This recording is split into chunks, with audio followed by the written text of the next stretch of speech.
anything, why not be earnest?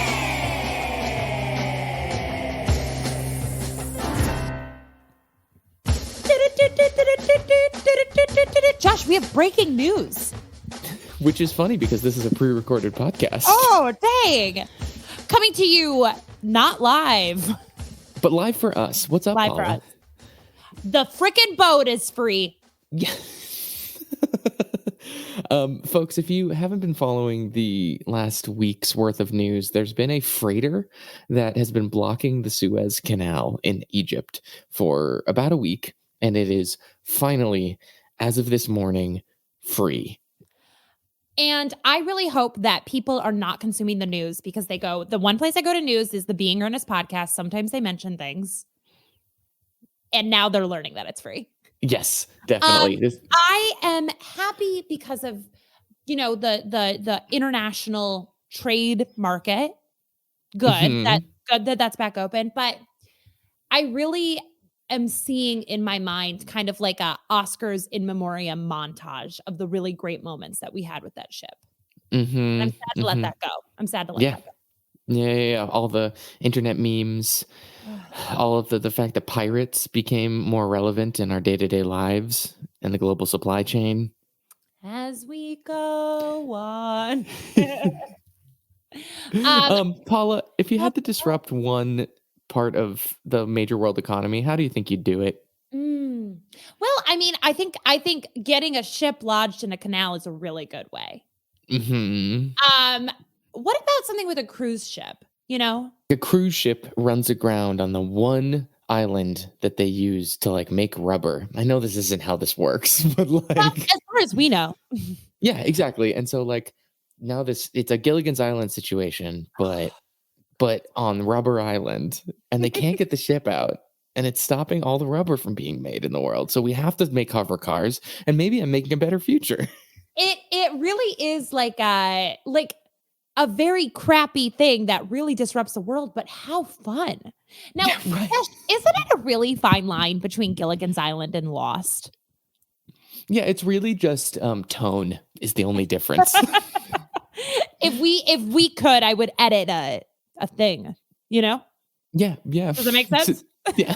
I think what I'm hearing is you do if you put really intense orchestration under Gilligan's Island. Oh, someone should make this. And then the other way around, you do jaunty sea shanties right under Lost. This is such a good idea. And it doesn't matter that it's, 10, 12 years out of date. It's still good. Yeah, I would argue it's 20 years out of date. I just I'm really mourning a world where we no longer have the Suez Canal ship to bring us together. Every so often, we as society, we as an internet, as a cohesive internet, we're united by something that is so absurd. Yes, this is like the dress. Oh, yes. Yeah. For those who don't remember, the dress was a picture of a dress that was either gold or blue, depending on how you looked at it. And the internet was real intense about it. Yeah. And, that was a simpler time when there wasn't a pandemic and there weren't. It just really gives us something to unite behind. Yes. Well, I hope there always is a ship lodged in the heart of each and every one of us. And I hope that ship lodged in your heart is Being Earnest, a very sincere podcast. I'm Josh. Oh, look at that. I'm Paula. And we are here to talk about the sincere and earnest topics of the day. Yes, we are. Paula, what's our topic this week? Our topic this week is jealousy. Jealousy. All three syllables of it. That would be an amazing drag queen name. C. Nope, it's not a good drag queen name. Seems like it in my head. Actually, a bad one. Anyway, this is a look into the writing process. We'll be taking this word one syllable at a time. First gel, then us, then C. Those will be the three acts of. So no. I regularly will think that is an awesome drag queen name, and then it's like, nope, that is just a 3-syllable word. Not a pun, not fun, just a word. Paula, is there media or like, is there a personality out there or like an article that you've read or a TV show that you've seen and you're like, you watch it and you just look at yourself and you just go, fuck, I wish I had made that. Like I could have made that. This is so good. This is so good that I'm so jealous of the fact that someone else made it.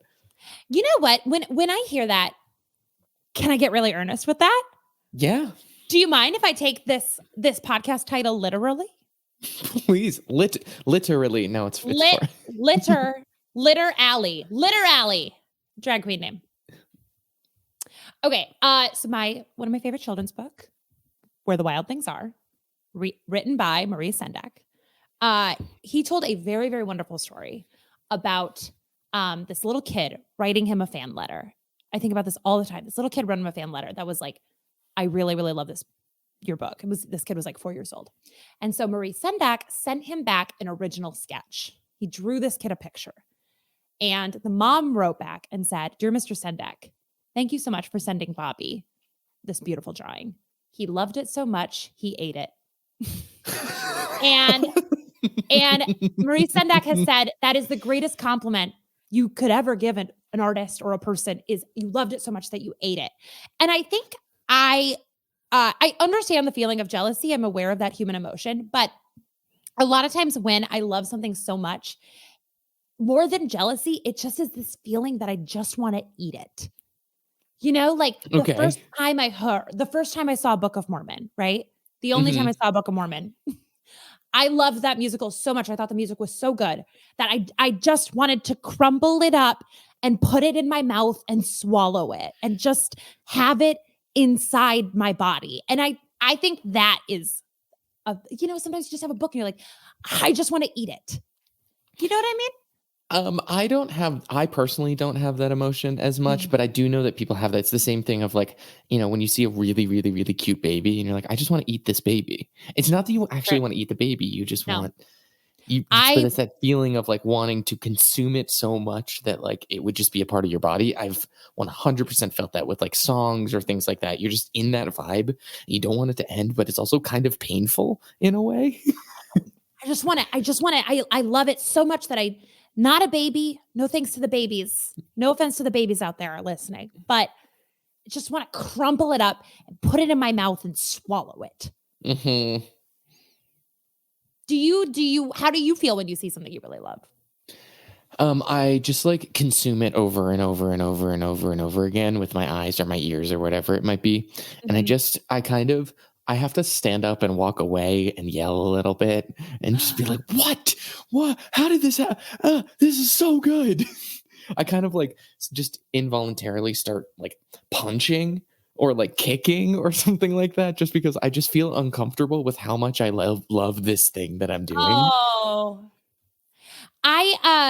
yes, I get that. Or sometimes I get very cocky and like if I hear like, let's say a song I really love and musicals, whatever. Like if I hear a song I really love, I am not a musician. I am not a songwriter, but I think to myself, yeah, if I would have gotten into songwriting, that's what I would have written. This perfect ballad. It's almost like a There But For the Grace of God Go I. Yeah. That could have been me. I could have written Hamilton. Yeah, sure. I just chose not to. Yeah, right. I have all the skills and life experiences to do that. Would you describe yourself as a jealous person? I'm going to give this a moment of thought because obviously the natural reaction is no. but I mean, I can be. I think you take a couple seconds, you think about it, because what is better on a podcast than dead silence? Yeah, well, I'm thinking out loud. That. Did you decide? I did. So I think I can be jealous at times, but I also think that jealousy and competitiveness are real close, and one had better branding than the other. Oh. Like the marketing team for competitiveness is like, oh yeah, this is like something that drives people to the top. It makes them, it makes them stronger, it makes them better having the competition. But it's like, it's jealousy at its core. Yeah. It's, especially when it's instead of competition with yourself, where it's, like if you're running and it was a different time or swimming or whatever, like the competitiveness that goes into you from having someone else potentially succeed I think is very, at least for me, tied to jealousy. And so I am I'm a sneaky competitive person. You are sneaky competitive. Yes. Yeah, I And that's am not a bad nice. thing. Yeah, I'm nice, but I'm also competitive, and I also want to be good at things, and I want to be better at things than people. Yeah. And I also am definitely the kind of person who could never be in a non-monogamous relationship romantically, because I would just be too jealous all the time. I would be in my head and anxious that like I was not enough, and I have enough of that Oh. already that I don't need. So yeah, I mean, I guess in that sense, I am a jealous person, but I do think that like any emotion, it comes from a place of there are things that Yeah. drive you and things that don't. Like stress. Like stress is a good thing. You shouldn't never be stressed, because Yeah. stress pushes you to get things done, pushes you to get to new levels. But it's also, you shouldn't have undue stress to the point that you're like breaking down. So jealousy is the same. Like, I'm not convinced on the stress part, but okay. yeah, sure. But it's just kind of, it exists for a reason. It exists probably for a survival reason too. But like, you got to jealousy make the best wheel. You got to make the best fire. That was our caveman ancestors. No, but to some extent, you're making a joke, but to some extent, yes. Yeah. If you're jealous of Krog's fire, like you might make a fire too, which then you're more likely to survive the night. Yeah. Yeah. What about you, Paula? Are you a jealous person? What if I was like, I don't get jealous because everything I do is actually perfect and the best already. It's hard to get jealous when you're at the top of your game. Yeah, right. Do the dice rolling thing from TikTok. No, I'm not really a jealous person. And I think part of that is because I am so Minnesotan from the atoms of my being all the way outwards. Sure. But I just don't really think I don't think I'm like a very jealous person. Well, I think that's fine. I think it's like, I have lots of other qualities that are not acceptable in society. Sure. Well, but that's a cool thing to be able to be like, I'm doing my thing and my friends are doing their thing. Yeah. And sometimes they're doing, or not even friends, these other people are also doing the thing that I'm doing. Yeah. But that's it. That's it. All of those things are happening and we don't affect each other. Yeah. I think that it's very cool that, I feel very lucky that most of my friends are extremely creative, doing very cool things. I love seeing them thrive. And I think that like, I get very excited for their success, but I also get really excited for my own successes. Like this week, my phone said I spent 6 hours a day on it. And like, that's awesome. Like that's my path. Like my path is I need to know what's happening on the TikTok. I have to do one little class a day of like Duolingo French. Like we're all thriving. Like, yes, I have friends who have published books. Yes, I have friends who are starring in TV shows, but my path is different. Yeah. And it is filled with endless Instagram scrolling. Yeah. It's, how many people are spending 25% of their day on their phone? Yeah. Pretty lucky, right? What a world we live in. What a freaking world. But regardless of whether or not you feel jealous, there's a whole genre of songs that are like jealous revenge songs. Oh, I love them. I love them. Or just sitting in that moment of jealousy. I don't like a song where somebody's sad. I prefer not to intake any bad emotions. I'm actually kind of keeping all the bad vibes out. It's I'm kind of a no bad vibes allowed. But I love a beautiful song of revenge. I love a beautiful song of revenge. I love a song where it's like Stronger by Britney Spears. That's not by Britney Spears. That's by Christina Aguilera. No, that's Fighter. That's Fighter. I'm sorry. Wow. If you come for the queen, you better not miss. That's all I'm saying. All I'm saying is do not come at me in this day of our Lord, Britney Spears 2021. I listen to that song whenever I face any adversity. You should know. Really? Really? Oh, even a minor thing, I'm blasting it. Really? 100%. 100%. That is like one of my favorite songs. Just getting pumped up by it. Anytime even a little something bad happens, I remind myself, Stronger Than Yesterday. Blast it. Yeah. Lock myself in room. Blast. Here we go. If you could steal one person's career, let's get into that part of jealousy. Who would it be? Ooh. Can't say me because we run a card game together. So it would just be yours. You know, what I'm thinking here is, do you want to go with, you know, there's a couple different angles of this, and I'm just talking out loud here for a minute. Yeah. There is you are beloved in like 4 or 5 different types of media, right? Yes. Or alternatively, there's the like burn fast and burn bright kind of thing, where it's like, I just want like a Jimi Hendrix career, or like a Amy Winehouse, you know, where it's like, no, why would you want that? They all died at 27. Yeah, but we're talking about them. We're not talking about Steve Van Zandt. I'm talking about Steve Van Zandt.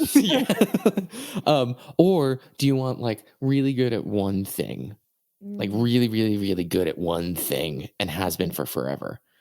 And I think that my answer is Sting.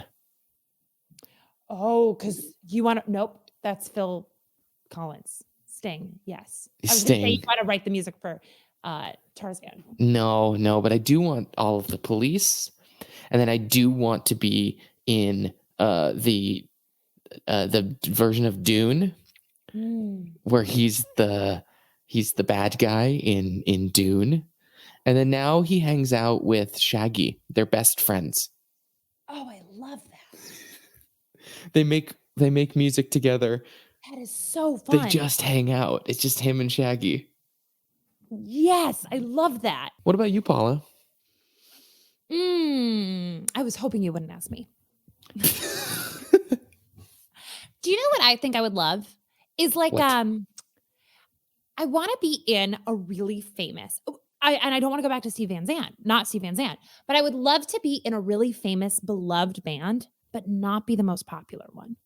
Do you know what I mean? Be like the fourth Backstreet Boy? Like the fourth Backstreet Boy, or like the Ringo Starr, where it's like, I am set, I have made history, and then whatever weird shit I do, no one was expecting a lot from me. So you're not Mick Jagger or Keith Richards. You're the other guy. Yeah. Yeah. Or like, you know how like Ringo was Ringo, and then like he would just write whatever batshit song he would want to write, and they're like, well, it's Ringo. That's what I want. All right, let's talk about the octopus. Yeah, they're like, all right, Paula, I guess go ahead. And then all of a sudden I'm voicing the little engine that could or whatever. And they're like, well, you know, Sir Paul McCartney can't do that, but like Ringo can kind of just do whatever the hell he wants. You get a Beatle to do it. Yeah. I want to be the fourth Beatle. And whatever the equivalent is of that. And then the equivalent of like, you have that fan base that's like, no, Paul is actually the reason that the band works. Yeah. It's like a very small following that's like Paula diehards. And it's like if I do something crappy, everyone's like, well, you know, that's why she's not the main Beatle. Yeah. Right. But if I do something kind of good, people are like, they see it as 40 times as good. And they're like, wow, who knew? Yeah. I want just whatever it is. I want something where the expectations are so low. Do you know what I mean? Yeah, you want to be able to ride on the coattails of the larger collective while also being creative and skilled enough to be able to get greenlight your own stuff, but get the boost of like, you know, the 50% boost of being like, oh, well, you know, Paula was a Beatle. You know, it was Paula, John, George, Ringo, and then Paul, and she played tambourine. She's actually, if you listen really carefully, she's just doing she's beatboxing under most of the tracks, and it's like really clear in their live shows that she did not know the words. Yeah.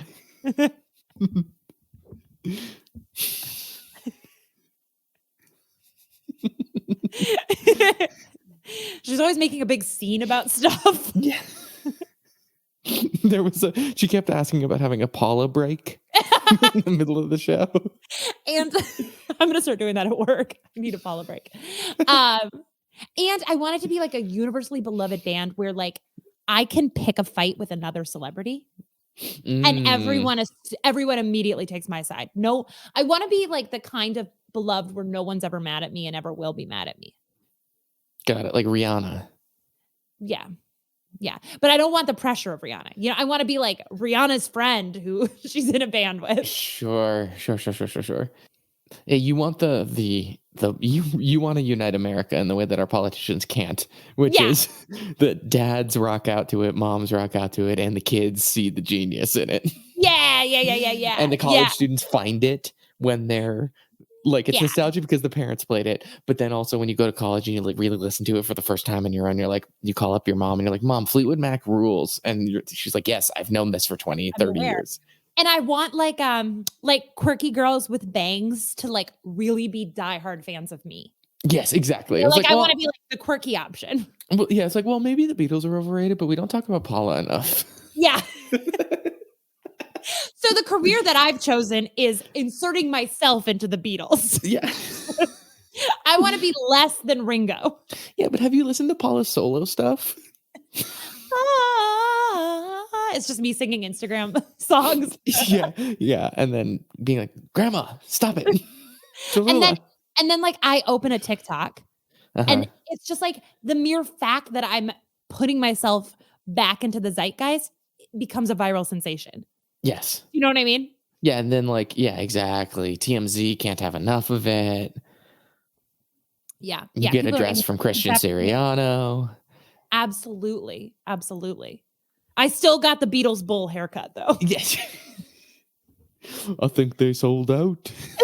That's like a horrible Liverpool accent. Oh, it was really good. It's like the 4 lads from Liverpool and then Paula from Minnesota. I was just on vacation. Well, it's kind of like that. Well, that's what Monty Python kind of is. Monty Python's like a bunch of uptight British, like Cambridge and Oxford students who have a comedy show and one American who does animations. And the other guy. Yeah. I make weird movies like Brazil. I think that is the level. That is the level of career that I think everyone should be jealous of. You're not the most famous. No one expects anything of you. So whatever you do is delightful. Yeah, this is why I've said that the best way to be famous is to have a dedicated following as a voice actor. Ooh. Because you don't get recognized at restaurants, but if you do, it's fun. Like it would be a super fan who would be like, that's Billy West. Yeah. But at the same time, you know, you have a dedicated fan base and you've got like fans and you can interact with them and you can be more personal, but you can go to the grocery store. Like you can go to the grocery store. You can live your life. You can be out with your kids. You can take pictures with your kids. And yes. And, but like when you meet someone who's a fan, you make their whole day. Yes. So if anyone wants to make us podcasting / voice acting stars, call me. Yeah, this is the secret. We're putting it out in the universe. We're almost at 100 episodes, and you know someone's got to start listening at some point. And nearly that many listeners. Yeah. I think that's gonna do it for us. Honestly, we've had enough other stuff going on, honey. Thank you for listening for yet another week. We so appreciate it. I know we made a joke about 100 episodes, but that's wild to us that we're almost to 100 episodes. We will. And it's been a wild ride because as of this week, Josh and I own a business. Yes, Being Earnest is now a business. Being Earnest. We officially have an LLC. We officially have a P.O. box. Yes, we have a P.O. box. So if you want to send us stuff, I don't know what you would send us. Maybe if there's Earnest knickknacks or something like that you find. Or kiss a tissue and send it to us. If any of those. Why did I say that? What is wrong with me? Well, if you want to follow Paula's instructions or mine, you can send it to P.O. Box 25321. 25321. P.O. Box 25321, Chicago, Illinois 60625. Also, we have not received any mail yet because we just got this P.O. box. So if you want to be our first piece of mail, I would be very delighted if we started receiving some postcards. I would love to do a segment called Mail Time where we do a parody of the Blues Clues Mail Time song. Or just a straight up tribute band kind of thing. Yeah. Josh, we have some really, really awesome earnest moments of the week. Yes. Do you want to go first? Yes. I have a very, very, very delightful imachwa here from Jessica. Jessica said, I was looking for a new podcast a couple of months ago when I saw Being Earnest recommended by Do312. Thank you, Do312. I don't like jumping into the most recent episode of a podcast and prefer to start from the beginning. So I started with episode 1. Bless you, Jessica. I do not remember what we said on that. And I've been working my way through. Right now, I'm working from home and listening to episode 79, Charm. And I just about fell out of my chair when Paula revealed she collects charm bracelets. I collect charm bracelets too. I was so excited to find another charm bracelet collector. I have a collection of around 60, only one of which reflects my own life. Like Paula, I have some bracelets in which the charm represents a person's life, and I have others that have themes such as architecture, NASA, Egypt, Barbie, Italy, marshmallow peeps, and musical instruments, to name a few. I love finding them in antique malls and can't wait till I can shop safely again. I included a photo of one I thought would amuse you. Live action 10 Commandments. And Jessica was right. That is amazing. It is. She sent some photos of her collection. The live action 10 Commandments is so delightful. It is like people enacting out the 10 Commandments. So fun. So fun. So cute. The collection is like in this beautiful, but I just really, really love them. It really reminded me of my love of charm bracelets, and I am back to scrolling Etsy all the time. But this is an amazing collection. Yeah, thank you so much for sharing. I love the fact that, we can range from things like 10 Commandments to NASA to marshmallow peeps, that is all kosher within the world of charm bracelets. I really, really love it. And themes, charm bracelets, it's really blowing my mind. And you know what, now I have really big wrists. I have enormous wrists, enormous muscle-filled wrists. I can squish anything with these. But somebody told me that you can, if you find a vintage charm bracelet, you just pop those charms onto a chain if your wrists are too big. Oh, and put it as a necklace. Then you can wear it as like a necklace, but it still looks cool. That's amazing. And that's a tip for all my other muscle wrists out there. Yeah, we can do it. I have one from listener Jared. So he got a delivery order from the grocery store from Walmart, and this was the text that came to him.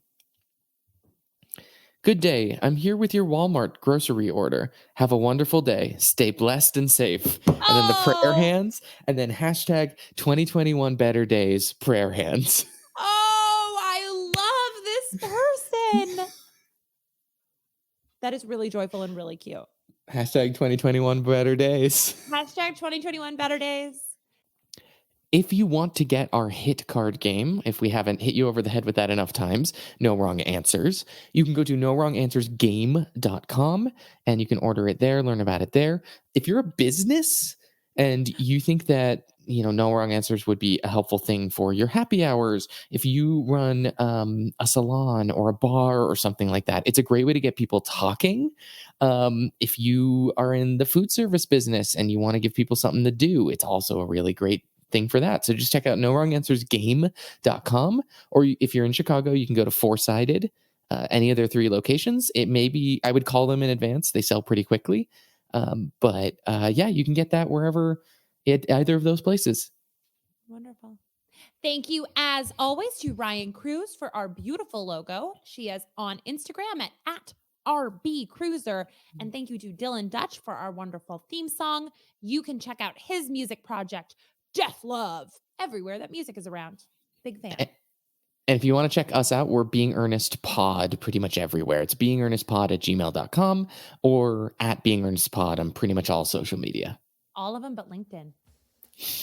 And until next week, just remember, the song Stronger isn't by Christina Aguilera. I was thinking of Fighter. It's by Britney Spears. I will never forgive you. Thanks, everyone.